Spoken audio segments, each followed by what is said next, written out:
জনশক্তি রপ্তানিকারকদের সংগঠন Bangladesh association of international recruiting agencies BAIRA নির্বাচন স্থগিত করেছেন হাইকোর্ট। বায়রার সম্মিলিত সমন্বয় ফ্রন্টের সমন্বয়ক মোস্তফা মাহমুদের করা রিট আবেদনের শুনানি শেষে এ আদেশ দেন আদালত।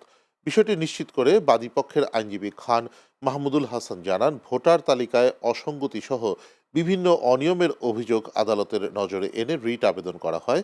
শুনানি শেষে হাইকোর্টের বিচারপতি ফাহমিদা কাদের ও বিচারপতি আসিফ হাসানের সমন্বয়ে গঠিত দ্বৈত বেঞ্চ বায়রা নির্বাচনী তফসিলের উপর স্থগিতাদেশ দেন।